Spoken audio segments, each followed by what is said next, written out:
Greetings, YouTube.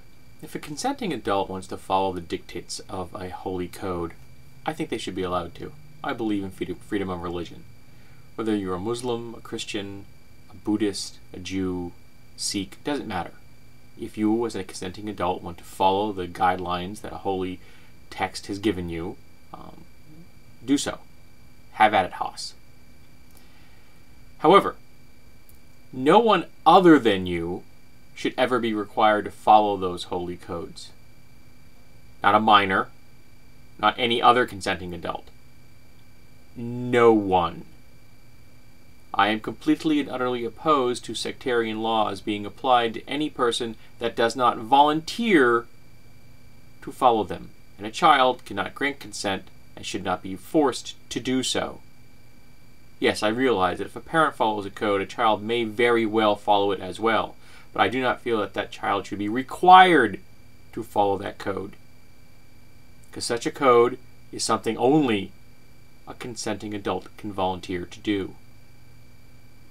Now, why do I bring this up? I bring this up because I live in a country where I constantly hear people telling me how we would be better off if we followed the sectarian code. In America, that sectarian code would be Christian, though it makes me wonder which Christian sectarian code. There are hundreds of varieties of them. Because when I hear people say that, you know what I hear? I hear, let's adopt Sharia law. Yes, that's exactly what I hear. I hear Mali. I hear a library being burned to the ground in Timbuktu because it held priceless, irreplaceable holy texts that someone else didn't like. That is what I hear. I hear a Christian being jailed in Iran for 8 years because he's a Christian. That's what I hear when I hear someone say, let's adopt religious codes. Let's put prayer back in school.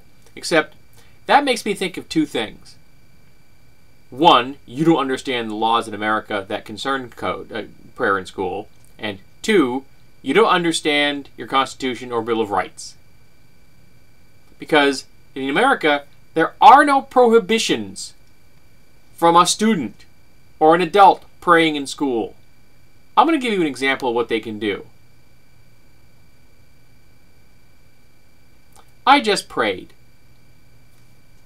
You didn't hear me, did you? You can't stop me, can you? No, you can't. Ever. No matter what happens, you can't stop me from saying that prayer. You can't stop me from saying any prayer in here. You are prohibited from praying out loud, but you're also prohibited from singing in math class, disrupting the class. No.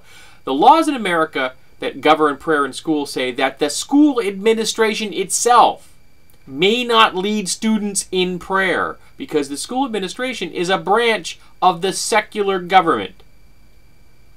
Why people can't understand that is beyond me. It is really simple. The school administration can't lead students in prayer nor post religious materials. The students can do what they fucking well want. It's really that simple. So whenever I hear someone say they want to impose religious rules upon America, they want to have a theocracy here in the United States, I'm hearing someone that wants to impose Sharia law, which of course gets their panties in a bunch, and they want to start enacting laws saying that you can't do that, even though imposing sectarian law in America is already illegal according to the Constitution. That doesn't matter. They don't seem to get that part again. It seems to just fly right over their radar.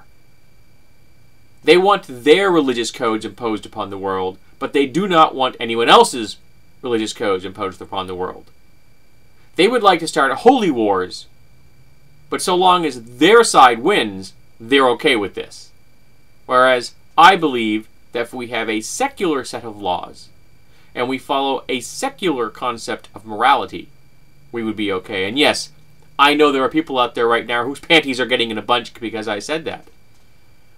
And when I say that I base my moral code upon Gert's The Moral Rules, there are people who understand that and are also getting their panties in a bunch, who are about to tell me in a condescending and nerve-wracking manner how I am wrong.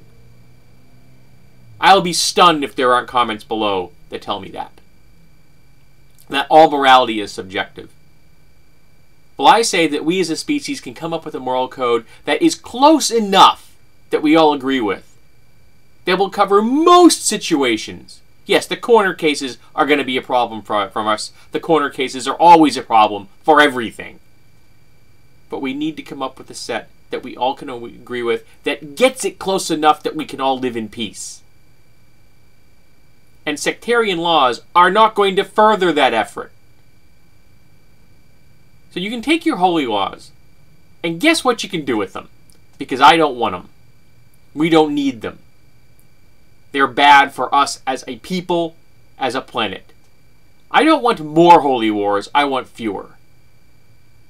So whenever someone tells you that they want to impose a holy law, whether they're in your country or another country, oppose them. Tell them that they are wrong. Tell them that there is a better way. That if you want to follow a religious code, do it. But don't expect anyone else to do it. Just yourself. The only person you are in charge of when it comes to religious concepts is you. That's it. We don't need any priests, any holy books, any churches. Just you and your belief in the divine. And to get the last group of people I probably haven't offended yet, I believe that not only in the United States do we have a freedom of religion, but I also believe we should have freedom from religion. I don't want "In God We Trust" on my currency. Pisses me off every time I look at it. I want nothing in the U.S. government that has anything to do with religious texts or religious concepts. Nothing. The individual members of the government, they can hold what beliefs they wish. But the government as a body should not. See? Even Mandarin agrees with me.